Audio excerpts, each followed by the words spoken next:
Hi student, GIT के online class में आप लोग का स्वागत है।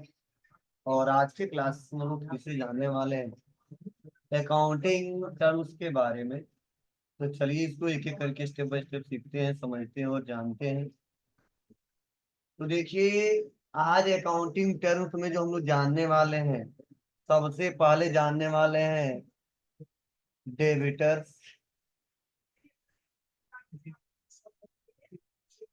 उसके बाद समझने वाले हैं क्रेडिटर्स।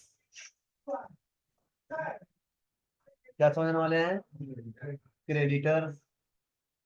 उसके बाद से हम जानने वाले हैं क्या, डेबिटर्स हो गया, क्रेडिटर्स हो गया।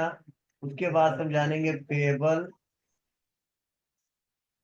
उसके बाद से जानेंगे हम लोग रिसीवेबल।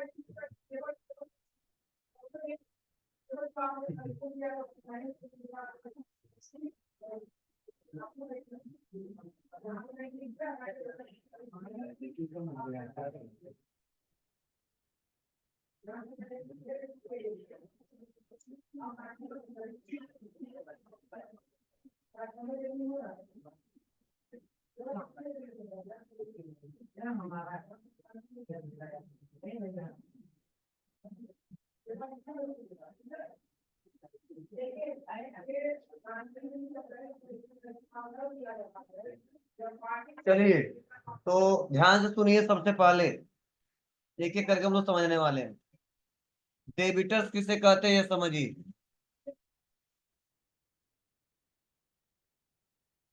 डेबिटर्स किसे कहते हैं ये समझिए।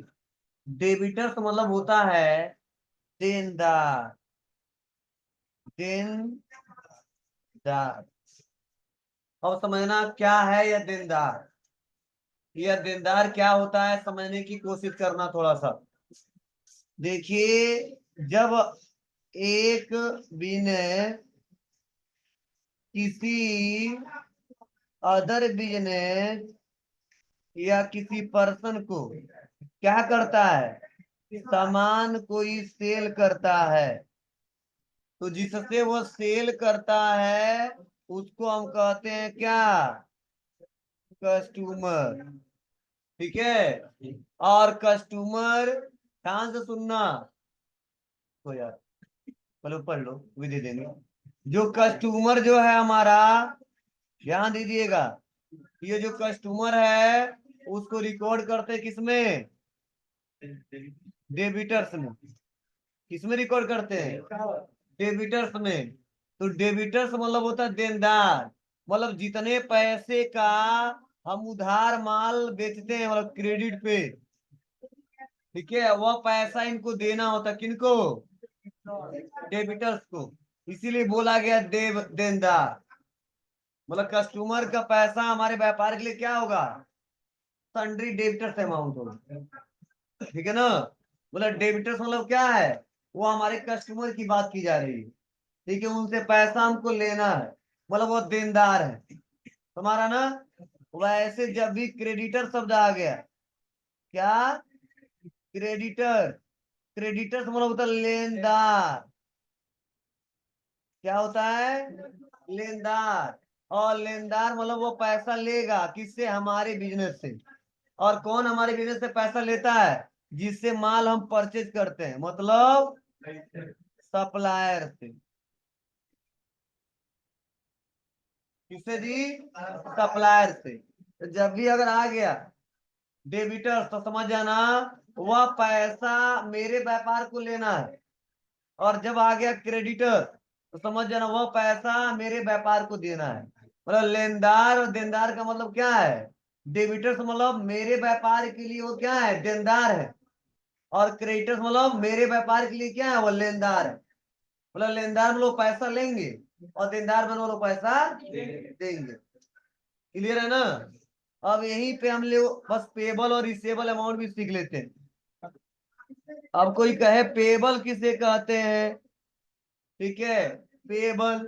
या रिसेबल किसे कहते हैं? इसका मतलब क्या है? जब हम कुछ माल बेचते हैं, किसको? कस्टमर को। और कस्टमर को, ध्यान से सुनना, मान लो 500 रुपए का हमने सामान बेच दिया, और 500 का बेचा, जो वो क्रेडिट में बेचा। क्या बेचा? क्रेडिट पे बेचा। समझे ना?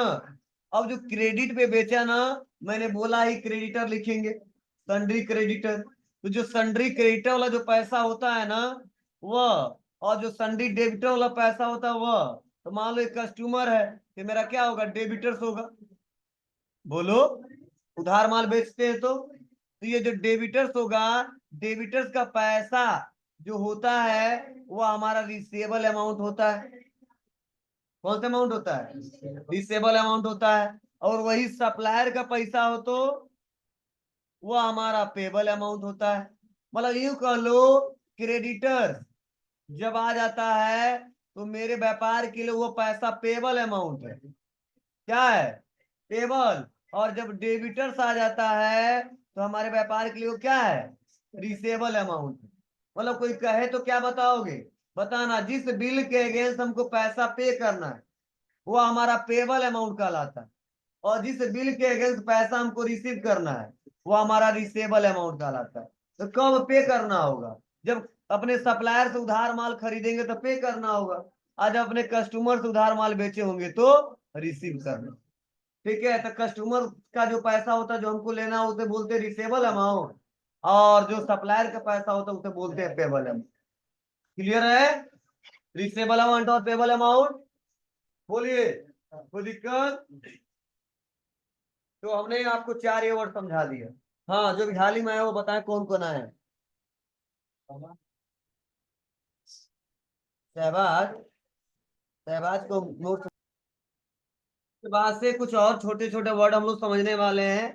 चलिए, यहाँ पे जानते हैं एक और पॉइंट, जनरल।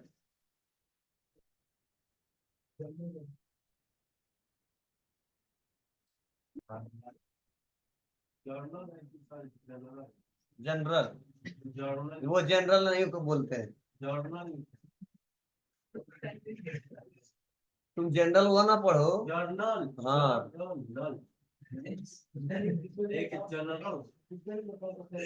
चलिए ध्यान दीजिएगा। अब यहाँ पे सुनिएगा, समझिएगा। अब कोई कहता है कि जनरल एंट्री क्या होता है? क्या होता है? जनरल एंट्री क्या होता है? ठीक है? और यह कब हम रिकॉर्ड करते हैं, और इसे क्या कहते हैं समझने की कोशिश करना। बोला जाता है अकाउंटिंग में कि बिजनेस में, ध्यान से सुनना, बिजनेस में जो भी ट्रांजैक्शन करते हैं हम लोग, ट्रांजैक्शन मतलब जो भी लेन देन करते हैं, ठीक है, उसको रिकॉर्ड करने के लिए, क्या करने के लिए? रिकॉर्ड करने के लिए जिस डे बुक का इस्तेमाल किया जाता है, जिस डे बुक का इस्तेमाल किया जाता है उसे ही हम बोलते हैं जनरल एंट्री। उसे ही बोलते हैं जनरल एंट्री। मतलब जनरल बुक एक ऐसा लोकेशन, एक ऐसा स्थान है जहां पे सारे ट्रांजैक्शन को सिस्टमेटिक तरीके से रिकॉर्ड करते हैं। जैसे हम लोग का डे बुक होता है कि दिन भर में कितना खरीदा, कितना बेचा, कितना लिया, कितना दिया, एक डायरी में लिखा जाता है ना, एक रजिस्टर में लिखा जाता है ना। वैसे सुबह से लेकर शाम तक जो भी लेन देन करेंगे वह सब एक जगह लिखा जाता है, वो भी डेट वाइज और सिस्टमेटिक तरीके से। डेट वाइज और सिस्टमेटिक तरीके से। और ध्यान देना, यही प्रोसेस क्या कहलाता है हमारा? जनरल एंट्री कहलाता है। मतलब जनरल एंट्री का मतलब क्या होता है? बोलो, जनरल एंट्री का क्या मतलब है? मतलब सुबह से लेके शाम तक जो भी हम ट्रांजेक्शन करेंगे, जो भी लेन देन करेंगे, उसको रिकॉर्ड करने का प्रोसेस ही क्या कहलाता है? जनरल एंट्री कहलाता है। यह एक डे बुक की तरह होता है जिसमें सारे ट्रांजेक्शन को डेट वाइज रिकॉर्ड किया जाता है। डेट वाइज क्या किया जाता है, रिकॉर्ड किया जाता है। अगर यही डेट वाइज रिकॉर्ड इसको नहीं करेंगे तो आगे चल के हम अकाउंटिंग बेटर तरीके से नहीं कर पाएंगे। आगे अकाउंटिंग हम बेहतर तरीके से नहीं कर पाएंगे, ध्यान दीजिए। क्लियर है? बोलो, कोई पूछेगा तो बता दोगे ना? क्या बताओगे? बोलना। जनरल, अगर कोई पूछ दे जनरल एंट्री किसे कहते हैं, बोलना। बिजनेस में जो भी ट्रांजेक्शन करते हैं उसको रिकॉर्ड करने का प्रोसेस ही क्या कहलाता है, जर्नल एंट्री कहलाता है। ये एक ओरिजिनल बुक है जिसमें डे वाइज सिस्टमेटिक तरीके से हम लोग क्या करते हैं, ट्रांजेक्शन को रिकॉर्ड करते हैं। क्या करते हैं, ट्रांजेक्शन को रिकॉर्ड करते हैं। ये आपके नोट्स में दिया है, कहाँ दिया है मैं सब दिखा दूंगा अभी, बस थोड़ा सा ये कंसेप्ट आप लोग समझ लीजिए। कोई दिक्कत? चलिए,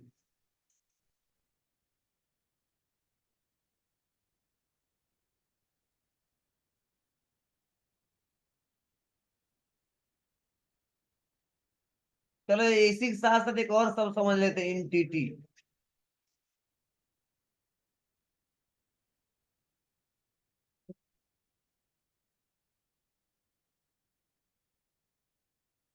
क्या बाबू? एंटिटी। अगर कोई कहता है, क्या कहता है कि सर एंटिटी किसे कहते हैं, तो एंटिटी का मतलब होता है खुद का अपना अलग अलग अस्तित्व। एंटिटी मतलब अस्तित्व के बारे में बात की जाती है। किसके बारे में? जी। अब कैसा अस्तित्व समझिए, जैसे एक बिजनेस है, समझे ना, और इस बिजनेस से कोई सामान बेचा जा रहा है, किसी न किसी को बेचा जाएगा, आर के ट्रेडर्स को, या मोहन ट्रेडर्स को, या सोहन ट्रेडर्स को। ठीक है, मतलब लिख देते हैं यहाँ एसके ने बेचा है। ठीक है, अब यह जो एसके ने चाहे आरके को बेचे, चाहे मोहन को बेचे, चाहे सोहन को बेचे, बोलिए, सोहन को बेचे मतलब क्या, इनको नहीं बेच रहे हैं, मतलब इनसे गुड्स बेचे या सर्विस, कि नहीं इनको उठा के बेच देंगे।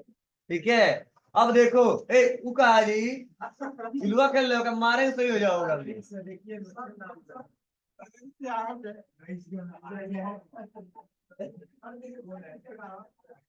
हाँ, तो इन लोगों को तोड़ेंगे रास्ते में। जहाँ जगह है वहां नहीं बैठ रहे, गधा कह रहे हैं तो चलो, अरे बता रहे तुम लोग को, यहाँ तक क्लियर है सबको? कोई दिक्कत? चलिए, अब देखो क्या होता है, बोला जाता है ये बिजनेस जो है ना, इसका एक अलग अस्तित्व है, और जो सामान खरीद रहा है इन सब का एक अलग अस्तित्व है। इसी को बोलते हैं बिजनेस एंटिटी। मतलब रमेश का एक अलग अस्तित्व है, सोहन का एक अलग अस्तित्व है, मोहन का एक अलग अस्तित्व है, रमेश का एक अलग अस्तित्व है। मतलब व्यापार में मेरा व्यापार और जो व्यापार का स्वामी है, इन दोनों का भी अलग अलग अस्तित्व है। इसका एक अलग एंटिटी और इसका भी एक अलग एंटिटी। इसे बोलते हैं एंटिटी कंसेप्ट। ठीक है ना? अगर कोई पूछे एंटिटी किसे कहते हैं, बताना। इस व्यापार में जितने लोग आते हैं उनका सबका अलग अलग अस्तित्व होता है, चाहे हमारा कस्टमर हो, चाहे हमारा सप्लायर हो, चाहे भले ही हमारा बिजनेस का मालिक क्यों ना हो, सबको हम अलग अलग मान करके ही अकाउंटिंग करते हैं। एक मान करके अकाउंटिंग नहीं करते हैं। अगर एक मान करके अकाउंटिंग करेंगे तो बिजनेस का अकाउंटिंग किया ही नहीं जा सकता है। ठीक है, कोई दिक्कत? चलिए,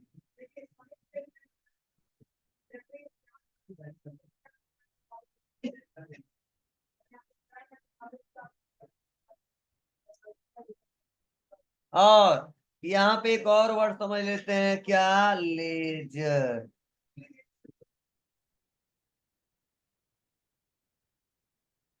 क्या समझते हैं, लेजर। अब इस लेजर को समझने के लिए ध्यान दीजिएगा। इस लेजर का मतलब क्या होता है, जर्नल एंट्री को ध्यान से सुनना। जर्नल एंट्री को क्लासिफिकेशन करने का ही प्रोसेस क्या कहलाता है? जर्नल एंट्री को क्लासिफिकेशन करने का प्रोसेस क्या कहलाता है? लेजर कहलाता है। अब क्लासिफिकेशन का क्या मतलब है, इसका मतलब क्या है, यह समझने की कोशिश करना। अगर कोई पूछे क्लासिफिकेशन का क्या मतलब है तो ध्यान देना, क्लासिफिकेशन होता है वर्गीकरण। क्या होता है? वर्गीकरण। अब वर्गीकरण का क्या मतलब है समझिए। जैसे हम जर्नल एंट्री किए तो सपोज मान लो परचेज वाला क्वेश्चन आया, बोलो, और परचेज के साथ कैश आ गया, फिर से समझना, फिर से जर्नल एंट्री किया, सेल आया और सेल के साथ कैश आ गया, फिर से क्वेश्चन किया और वहां पे बैंक आया और बैंक के साथ कैश आ गया। क्या आ गया? कैश आ गया। तो देखो यही पहला क्वेश्चन कर दिया, बोलो, या दूसरा क्वेश्चन कर दिया और ये तीसरा क्वेश्चन कर दिया। ये समझ आया ना? तो ये तीनों क्वेश्चन को जनरल बुक में रिकॉर्ड करेंगे। लेकिन अब हमारा मालिक हमसे हिसाब किताब पूछ दे कि 3 क्वेश्चन करने के बाद कितना रुपया आपके पास कैश पड़ा हुआ है, यह हमको बता दो, अमाउंट बता दो। बैंक बैलेंस कितना पड़ा हुआ यह हमको बता दो, अमाउंट। परचेज कितने लाख रुपए का किए हो यह बता दो। सेल कितने लाख रुपए का किए हो यह बता दो। तो जनरल एंट्री से सीधे नहीं कर पाएंगे, उसको क्या करना पड़ेगा? उसका वर्गीकरण करना पड़ेगा। क्या करना पड़ेगा जी?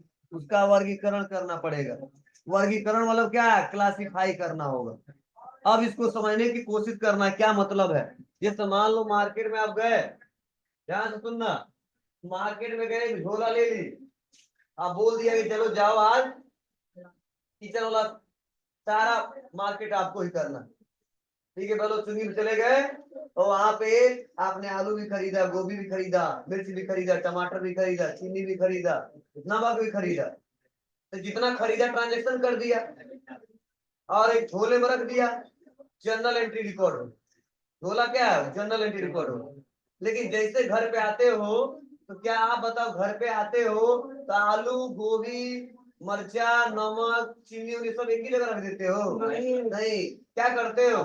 चीनी वाला बॉक्स अलग रहता है, डब्बा, चीनी अलग निकाल के रखते हो झोले में से, नमक अलग, आलू गोभी एक में रख सकते हो, अलग चलेगा। ठीक है, मिर्च अलग रखते हो। ठीक है, मतलब क्या है, उसको क्लासिफाई करते हो, वर्गीकरण करते हो, मतलब कौन सा हिस्सा कहाँ जाने वाला है। तो वैसे जब हम 3 बार क्वेश्चन किए तो हम इसको क्लासिफाई करेंगे कि कैश 3 बार रखा, कैश को एक जगह लाएंगे, बैंक को एक जगह लाएंगे, परचेज एक जगह लाएंगे, सेल को एक जगह लाएंगे, और इसी प्रोसेस को बोलते हैं लेजर। क्या बोलते हैं? लेजर। तो बोला जाता है जर्नल एंट्री को क्लासिफाई करने का प्रोसेस भी क्या कहलाता है? लेजर कहलाता है। क्या कहलाता है? लेजर कहलाता है। लेजर का मतलब क्या है? एक समरी निकालो, ग्रुप समरी निकालो। ग्रुप समरी का मतलब क्या है? एक समान वाले को एक पास रखिए, एक समान नेचर वाले को एक पास रखिए, कैश को एक पास, परचेज को एक पास, सेल को एक पास, पेमेंट को एक पास। ठीक है, मतलब क्या है। लेकिन जनरल में ऐसा नहीं होता है। जनरल कहता है जितना क्वेश्चन आएगा हम करते जाएंगे, करते जाएंगे, करते जाएंगे। अब लेजर कहता कोई बात नहीं, तुम कर दिए ना, हम छांटते जाएंगे, छांटते जाएंगे, छांटते, तब एक रिपोर्ट निकल के आता है, नहीं तो रिपोर्ट निकल के नहीं आता। तो ये 3 कंसेप्ट तुम आया। जितना ट्रांजेक्शन करेंगे उसको किसमें रिकॉर्ड करें पहले? जनरल में। और जनरल से क्या बनेगा? लेजर। जनरल से क्या बनेगा? लेजर। उसके बाद और भी बहुत कुछ बनेगा, तो आगे का कंसेप्ट है। तो लेजर आपको समझ में आ रहा हो? बोलिए, रजिस्टर दोगे हमको?